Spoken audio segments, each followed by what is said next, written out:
Abalabe ffe abalungi abaagalwa wano ku Tukikube era nga twekumidde wano ku The Shani Show tubaaniriza era tubaagala nnyo okusookera ddala katubakulisa omwaka tubagambe nti Happy New Year byonna bye mukola tusuubira nti bitambula bulungi naawe bitatambulidde bulungi tusaba Katonda nti guno omwaka 2023 gubabeerere gwa mirembe nate wano ku The Shani Show tukomyewo n'amawulire agaba gasinze era ng'olwaleero tuli basanyufu okuba nti tulina omugenyi waffe mu studio wano mu tukikube.com mpozi nga tetunagenda mu maaso tubakubiriza mwenna okuba nti mwekumbira ku mitimbagano gyaffe gyonna tukikube.com ag'omuwengula The Shani Show nga bwe tubatuusaako amawulire amanyovu era olwaleero tuli basanyufu okuba nti tukyezeza omugenyi waffe omulungi okuviira ddala e California nga the one and only Mary Flavia Namulindwa omubwat kula mwana kwesitukira ekyo nakyajja kitunyola kyeki guy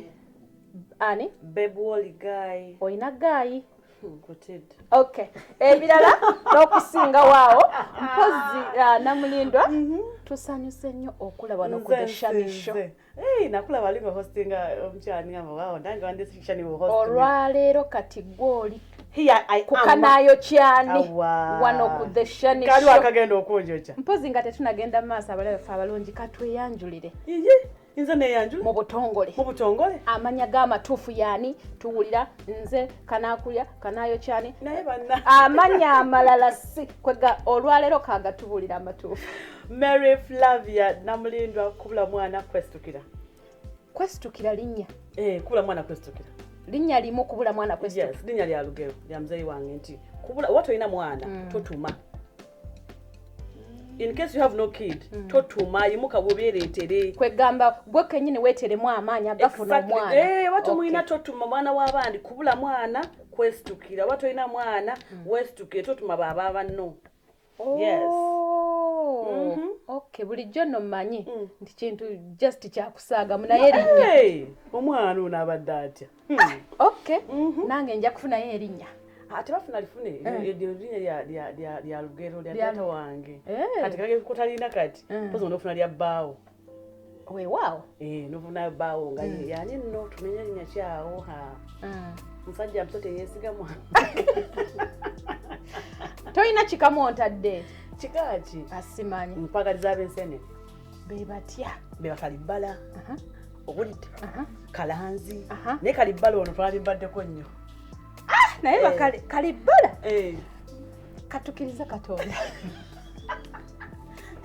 katukiriza Katonda nga tusanyusa okulaba Mary Namulindwa mama ffe baani abakukyaza n'okkiriza nga tuli basanyufu wano ku The Shani Show buli akyala aba mugenyi era tuba tumusaama ekitiibwa weebale nnyo weebalire nange weebale kujja ku Diaspora Connection Gishani amiina anti munange olaba ng'abantu we bagamba bw'obeera successful tobeerayo wekka naye baakugooleeta kati mwe ababadde mu nsiko y'ebyamawulire tulabidde ku mmwe ffe bashani I personally kino nkikola for a passion nkyagala okwogera but amawulire si kyekintu kye nalindi awo nga njagala naye mwendaba mukikola we kwegamba kyagala gwe mulimu kwegamba n'oba nti okitambuza otambudde etyo mu mulimu ogwo bulungi nnyo leka na mwana gw'ekibuuzo bulungi nnyo nonno nnyo si nnyo kati nnyo yes and it's the same as why I'm here nnyo mawulire ekyo wasaga galeka mabiga gangendirako everywhere I go awo tujja kukomawo owangalirawa mu America California Los Angeles ekibuga ekyo ng'okyogerako era n'akamwenyu nekakujja kubanga yewaffe eri mu kyalo ky'omukulu Pierre Samatimba omanye naye bw'aba ayogera erinnya Los ayina engeri gy'akyogera Los Angeles California wangi kitambula kitya California alhamdulillah kati ffeno tukaaba muzira mwe mukaaba musana oba ffenna kitukwatamu musiigire ekifaananyi omuntu ali eyo asuubire kikati California ffene ewaffe Chicago nga bwe walabyeyo omuzira wagulabye empewo wagiwulidde kati tusiigire ekifaananyi kye California whether California yemwe ngeye Uganda I should say okay bwe etonye eri etonya olumu netonya mukale netwala ku bintu batire etonye ne bwakira ddala like basically tetuna bintange yo elle tuligwe yaffe tuwulira LA California Hollywood ndozo tambula ne banno baserebu ku nguudo za zaabu. Point of correction, not Hollywood. Hollywood. Exactly. Okay, bannanga balabe banatusonyiwa. Kati Hollywood eyo. Yes. Gye mutambulira ku nguudo za zaabu. Baserebu kibwe mweyisiŋŋanyaawo. Saagala kulimba siriamu nga bw'obirowooza. Nange nkyabalabira ku TV nga Waje? America eno girabe edduka mwana gwo obadde ki? Tunyumize. America girabe edduka. Wasobola oginyumya. Ay tunaamala ddi. Nze nga nnyumya America. Bw'osangayo baserebu bano. Muba mubonga anti Bani? nawe wajja wano olisefe twakulabyanga Uganda ku Wanani TV. akumanyi? Tunyonnyole. Wano? Namulindwa ebisaati. Wano ndi bisaati. Waje? Nyabo bisimu. Teri ayagala kumanya nti oyo serebu we Uganda yabeeranga ku TV. Okumanyanga teri akumanyi n'obeera mu bannayuganda obeera bisaati. Wanje? Nkutidde. Tebakutya ne bagaba nayenze nemala nnyimirirako ne Namulindwa nti. Okutya olina kaki? Wano ku America olina kaki? Awo wennyini kaakati Flavia. Abantu baagala okumanya obulamu bwe Uganda, limelight ye Uganda nga bwe wagirimu ogimanyi. Ne limelight ya wala ddala ng'omuntu avudde Uganda ng'ali mu limelight. Enjawulo eri luddawa. Waliwo limelight nti wava Uganda ne limelight yawo. Kyetunyonyola. Waliwo abaagala okumanya. Nti kiki? Nti obudde n'obutawulira ku America. Okikwata nakikwata alhamdulillah. Ekyo Mukama nkimwebaliza. Naye ekikwatagana n'obutaala tewali. Obutaala in the sense? Nti ndi serebu ani akumanyi? Tewali. Olina kaki? Tewali. Oba kyeta celebrity. You know what it means. Naddala baserebu baffe be tuyita baserebu. I'm telling you, ne kamiliyoni bwajja wano mu America, abeera kamiliyoni. Abeera mayanja. Nti obwaserebu kasolina entebe n'ogiroad. Wali ku airport entebe? Yes. N'ogifuluma. Lobby. N'ogirinya endege. N'okola oti. Webukoma. Wane mu America? Oh my goodness. Olinnyawo nkulaba ova Uganda. Otuuka wano e Uganda. N'ogamba nze limelight ye Uganda ntayi. Era bw'ojja wano ng'oleesa amatanta. Nti ogajje Kampala Uganda ogaleese mu America nti yenze celebrity. Ojja bubeeramu wekka. N'abo mu nju yo. Teri akumanyi. Lwaki? Olowooza kiva ku ki? I don't know. Because here, I mean, Chigwera wano. Wana abamanya bwe bali. We've seen them. And in all bagamacha. Mu gundi ezenjawulo, mu disciplines ezenjawulo, mu fields ezenjawulo. In soccer, bolaba Messi, Ronaldo. No jano basketball, no laba LeBron. LeBron waita ku Rodeo Drive. Eri wafa yo Rodeo Drive manyiwo. Wali ogenzeyo? Yes. Waika ku maduka gawo? Yes. Wala ebintu ebirimu? Yes. Yasende meka. Bwanana. LeBron waita ku Rodeo. Alice bagamba LeBron. But Kameni wanaitako oba Bebe Cool oba Anina. Tibajja gamba nti yoyo. Nobody will even. You won't even cause any kajam. No way. You will be, I mean. So when I was celebrity mkwano. Tuchali nnyo ndeka n'okundika olaba Kenzo waffe BET waffe Kenzo kwa tugamba abatomanyi Kenzo like seriously naye still netakozinga jam naye nga batomanyi Kenzo and yes kati ate Namulindwa kati bwe tukizza mu communities z'Abannayuganda era tebasigala nga balina fame eyo nga tuvudde nti ku America naye mu communities z'Abannayuganda teriimu era bw'ojja tugeze hirings from Uganda coming to in America tugeze mu conversion yoze mu yuna oze mu bichi yes they will be happy because bagenda kulya your music to entertain them but they won't be like hey manage just on the back uliaze and then they run for you nga bichi but manage Flavia okay they would no way era they will I mean yeah you Flavia nanenga mwachikuba nyo alhamdulillah nga wachikuba mpozi walinga full dose bajitanga full dose sawa taneze ekyo n'oluyimba lona kyakikuba just connect you osigadde weekumidde ku mutindo Shiraleka naawe badde otya. Era omulabi ali eyo eyali akikube Uganda naye nga kati munnange byakimpowooze ayagala okumanya gw'okikola otyo okusigala nga weekumiddeko ogwo omutindo. What do you mean nga byakimpowooza? Like waliwo abantu nga baali mu limelight e Uganda naye bwe batuuka wano ne bakita ne batandika okukola obulamu bwabwe tebaagala kubeera mu kamera tebaagala kuba kati nga ggwe omulimu gwe wasigala ogutambuza kati omuntu ali eyo nga ye yakita omuwa magezi gw'osobodde okikuuma. Bw'ava Uganda najja wano nga yakita kitegeeza akikooye era aba akitadde. Quote me right. Celebrity ava Uganda najja mu America oba nagenda mu nsi yonna yonna tugeze agenze ku kyeyo akoze eki n'atuuka eyo n'azikira n'ataddamu kufulumya nnyimba ataddamu kukola ki era omanya yakita tekyakyagala okitegeera aba akimaze naye waliwo abajja n'akiremerako era si n'asigala nga akyakikola. I'll give an example of Angela Kalle.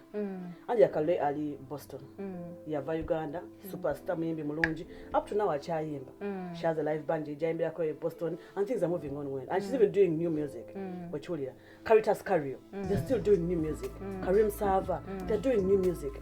Katongole omutongole akyayimusinga akyakola ebyo okitegeera Naira Ali bakyayimba ennyimba ezaddala music they even do concerts kitegeeza bakyakimera bakyakyagala they're still making it big but if somebody gets here n'agezawo n'agamba no I feel like enough is enough. I'm not doing it no more.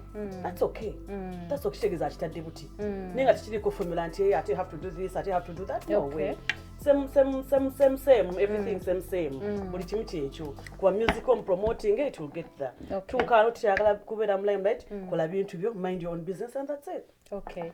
Kati waliwo omulabe ali eyo Flavia ojja go breaking the through nkama tumukwebaliza amina era nga bwe wali okyakumya omutindo mawulire ogatuusaako abantu abakola ebintu ebyenjawulo wano mu America era obanoonya era ne wano waze tunoonya naye omuntu ali eyo ayagala okumanya Flavia otuuka wano ng'oli ssereeru nga tewali naakulaba n'akukubira jjangu otandika otya era obadde okola bitya era okola ki kuba omuntu ali eyagala okumanya Flavia oyo akola ki as in terms of a minimum. Yes ye okugitandika olina obuzibu bw'ofunyemu like to change your lifestyle. How easy has it been or how challenging has it been? Wow. I don't want to say challenging. I don't want to say easy, but I'm still looking for the right word suiting there. Manageable? Kind of. But doable? With me, doable. With me, I'll thank the Almighty, because at least why did I do this? I do not regret all the choices that I've made so far. I'm not regretting nothing. Okay. You understand? Emirimu jonna all of Uganda, very many people think being a celebrity, being in the limelight is as easy as ABCD. But trust me, Shan, if one of them gave you their shoes or zambale, this one could in a day. The same thing with being here. When bang up a Uganda a celebrity because when two can attention, we know what just immediately. But why the Mezamaka cover celebrity, Bananda Batang and Lido Mukade, Bananda Batang and Colabiti or American Colony, Abakade Wabala Bidida, Kutida and Mizaguaco, one day, now we are to Mizawa. Overdo one, Chazo Gokubi, one, Chazo Gokubi, Abalabi, Kuba wait, and the Shani, Nakola nursing home. Okay. I have two people, 2 to 3 people in Jagaloku or Nina Mubongo, and we're not too long with time. Njakumenya I've been promising my people, my viewers, the channel. One day in Akufuno, like Shan, you host me on my show. I tell these people my journey from Uganda to America. Sinakola ko mukiyumba Shan. Wanje? Nakola ko mukiyumba. Biye bitya. Okola mu bakadde. Biye bitya. Nakola mu. Okay. Yabo. Omwana badde kyo. Naye bonna bakola mu. Naye ddala nga gwe Namulindwa. Osobola okuveeri. Anti munnange bagamba nti wana abakola mu miyumba aba wansi tebasoma. What are you talking about? Tubuli. Shut up. Tubuli. Baby. Abalabi baffe abalungi tuteekumidde wano ku The Shani Show. era ng'olwalero bwe tukyaziza none other than Namulindwa owa Diaspora Connect UG era tubasaba nti naye mumugoberere ku mikutu gye gyonna egya social media. Tubuulire. Ogenda kunkyaza olulala nkunnyonnyole. Okay. Very bold. Noddayo ku zero wansi. Ekikobya wano makati ebeera paycheck. Wange. Nti bagikuwa in 2 weeks. N'ogikubisa muzwadde ofuna omwezi. N'osooka n'otereera. N'ogamba naye nafadda. Bw'otereera. N'ogamba okay mbadde Kampala nga nvuga mmotoka ki? Nti mbadde nvuga lubaluseewa. Oba yeetyeyo. Papa agimanyi ye. Kajambiya. Papa agitegeera. N'otuuka n'ogamba njagala mmotoka ki? Nti njagala Benz. Mu myezi wano ng'olina Benz wali eri. Okiwulira? Kati awo wotandikira okufuna change mulimu gwe.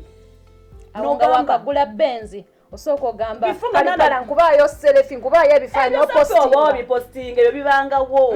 Naye mulimu gwe deep inside you. Oba otandise kye bayita development mulimu gwe oba otandise okugiwulira. Otudde mu reality. Exactly. Yes. Natuuka wano neŋŋamba my brother back nemuga omanyi. Mu America ye white bayita real hustle. Uganda teri hustle. Teriyo. Naye wano. Shani wano okeera ku makya nga nina omutwalo gwa dola ku account okutaliiko ayina. Okutaliiko manja, okutaliiko eyeewoze, okutaliiko anything. Naye nga nkebera account yange nga kweguli. Ekitali Uganda. Shani Uganda celebrity omulaba mu kutaala wali.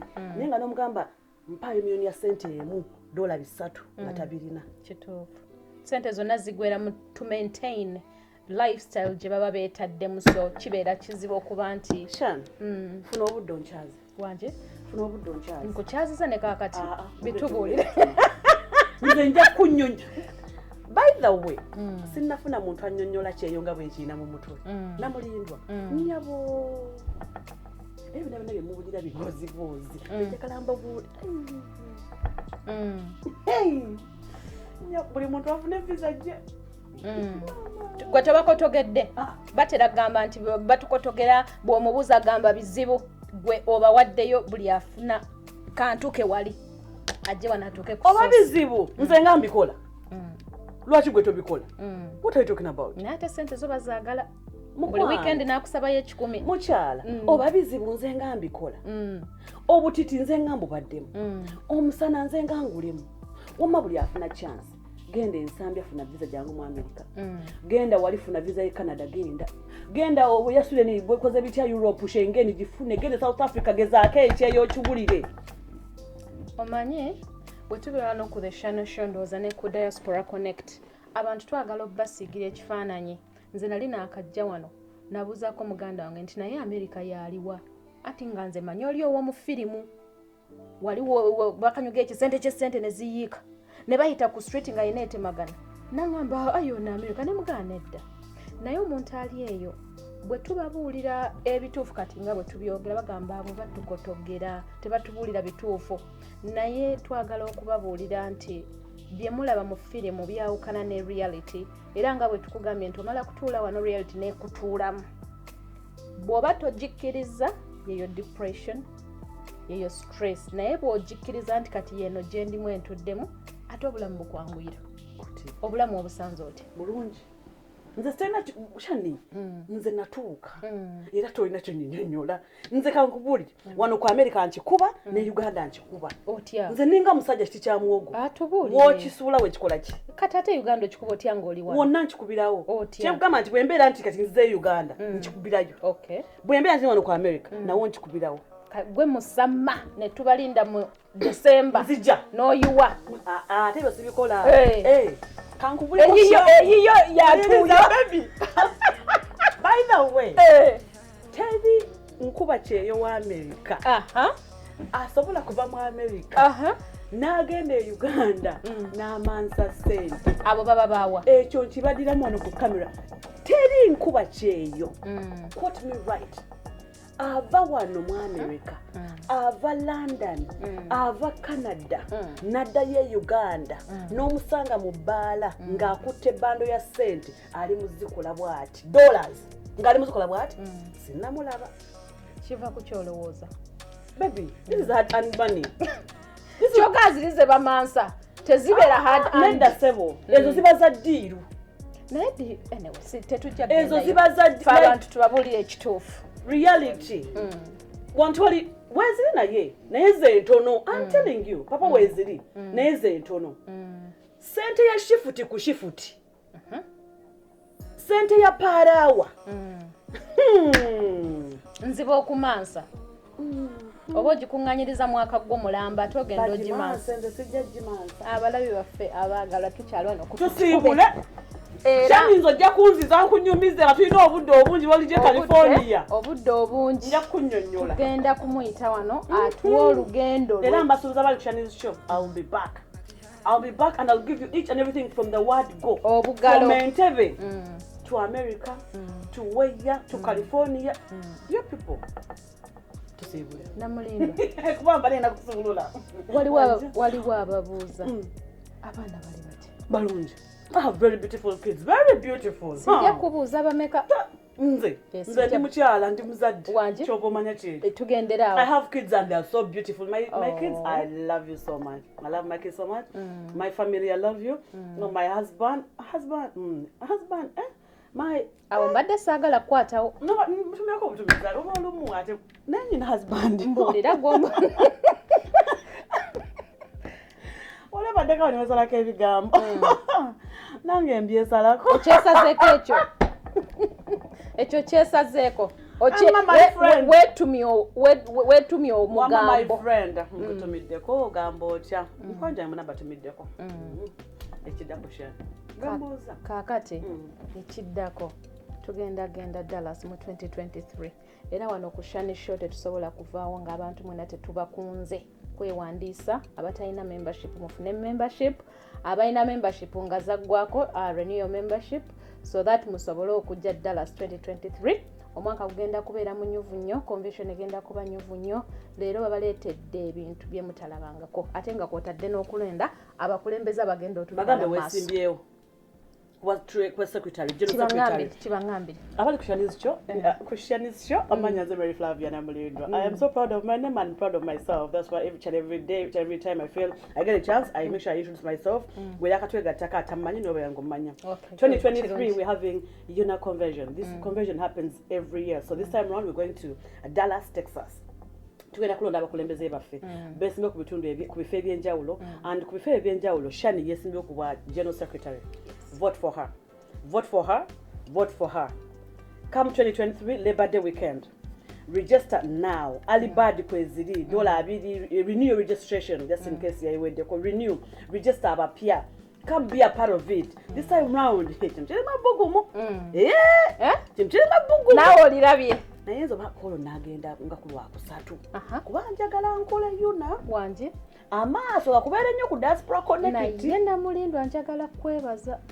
Wakola ku Yuna convention ye San Francisco. Bali kusiima. Omanyi emyaka gyonna mbadde mu Yuna, but coverage somehow ebadde weeri tetusobola kuyisa mu maaso abantu balala babadde bakola ebadde kola bulungi naye ate olina ekyenkizo ky'oyongeddemu nti gwe buli kafo otuukayo ne vendo wa wansi afuna opportunity okwogera ku bintu bye era your coverage was amazing. Thank you so much. Nze nganze ndi musanyufu bakuwa akalulu ndaba gitulaga mu mwaka lulu ate mbakakasa kuno bane this time round ngenda kuba team egenda kuba nene buli jomba yana abantu basatu this time ngaba abantu nga batano team yonga gwe diaspora connect UG bantu batano era ali ku list band mugambi kwa kimeto ojja kubaako kyogamba nanti bagambe basasule katinga obudde bukya bali abasasula okwewala abantu bange abali abalala bonna ababo abantu abalala bonna abantu twewala tubitegere bulungi tuve wano anti bo bewandise bafune membership basobole okubagirina nzambikola kwati bwebateeka tubajja kujja anti n'ebirala okusasula registration omanyi kati munange egyo mirimu gya general secretary wewe yagala okwesimba awo wenyini wengenda Shani make sure mpisa bulungi kubanga omukulu abaddeko omukulu ambati la haula wala quwwata waji ya kabira Kabaka Mwanga. Wange. Ate oyagala mukubira kalango. Ojja nno kusasula. Lambert. Ojja kusasula. Bw'okuba obulango wano. Wala tomwogerako. Sikuba kalango. Ojja kusasula nti. Lambert omumanyi. Yaliko kati yatutwala omumanyi naye era omukulu oyo obwa general secretary bambi era ndoza abantu tebatuma naye omumanyi bulungi mutubulira wano ku the Shani Show ajja kuba president wa Yuna mumulonde ebyo bigambo bya Flavia Namulindwa mwenna abalabi Kubulwa Mwana kwesitukira Kubulwa Mwana kwesitukira thank you so much for honoring our invitation God bless you tubagala nnyo wano ku the Shani Show era Tukikube mwami Salongo tukutumidde nnyo ne mwami Kalibala ali behind the cameras thank you so much we love you